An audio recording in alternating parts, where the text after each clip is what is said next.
Hi readers, it's Miss Sarah here again, and today we're going to talk about something brand new and very exciting. We are going to start reading examples of poetry. You might be wondering, Miss Sarah, what exactly is poetry? And if that is a question that you have, never fear, because Miss Sarah is here to help you out. Poetry, like the fiction books we read, tell a story. The difference is that poems don't necessarily have main characters or a setting or even a plot like our fiction stories do. They tell a story in a very different way. Poetry appeals to our feelings. So a poem might be about a feeling of sadness or a feeling of joy or a feeling of anger. And poems also appeal to our five senses. So they use a lot of descriptive words that talk about how things feel or how things smell or how things taste. Poems can rhyme. Not all poems do, but some do. So we have in the example here, the word owl and towel both have the same sound at the end of the word. Poems can also have repetition. That's when words repeat over and over again, like a pattern. So here in the example, we see nibble, nibble, nibble, again and again and again. Finally, poems can have alliteration. That's when words have the same first sound repeated.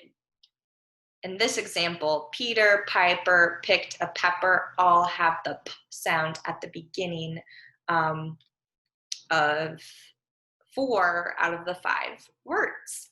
We're not going to talk about alliteration today. We're just going to talk about rhyme and repetition. So to help us out, I have 3 very exciting poems written by the poet. Poet is a fancy word for author of poems. Douglas Florian. And the first 2 poems embody the theme of summer. The third poem is written to describe the feeling of winter. 2 very different seasons. So let's get started. As I read the first 2 poems, I want you to be on the lookout for examples of rhyming words. When you hear 2 words that rhyme, that have the same sound at the end, flash a silent light bulb at home. All right, let's get started and be on the lookout for those rhyming word pairs. The first poem is called Flyball. Flyball. He said he lost the ball in the sun. That game we lost instead of won. No trophy now, not even a plaque. And the sun won't give that lost ball back. Wow, friends, I see lots of flashing light bulbs at home.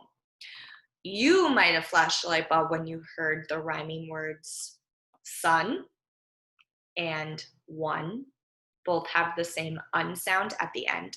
You might have also flashed a light bulb when you heard the word plaque and back. Both end with the ack sound. A plaque is like a flat type of trophy. And some friends might have even noticed that plaque and back and sun and one, they're not spelled the same. Remember that rhyming words, they just have to have the same sound at the end. So sometimes they might be spelled the same at the end, but sometimes they don't. It all matters how it sounds, okay? So let's read the second poem. It's a very short one. And again, be on the lookout for rhyming words. This poem is called A Summary. June, we seeded. July, we weeded. August, we eated. Wow, friends, I see a lot of flashing light bulbs again. This time, every single word at the end of the line rhymed with itself. So they all ended with the ed sound, seeded, weeded, and eated. Eated is not a real word, but the author made it up so that it would rhyme. Okay, in our third and final poem of today, this time we're not going to be on the hunt for rhyming words. I want you to flash a silent light bulb when you hear an example of repetition.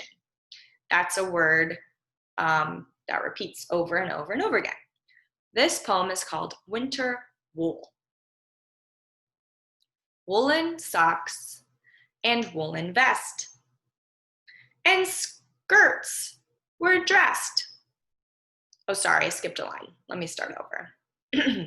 Even teachers make mistakes sometimes. Winter wool, woolen socks and woolen vest, and woolen shirts and skirts were dressed. Woolen sweaters, woolen caps, the ones that have two wooden flaps, woolen gloves and woolen coats, with woolen scarves around our throats. Woolen here and woolen there, our heads are growing woolen hair. Alrighty, friends, think. What word did you hear repeated over and over again that Douglas Florian used to help bring his poem to life? If you said woolen, you are absolutely correct. We have woolen socks, woolen vest, woolen sweaters. It's repeated again and again.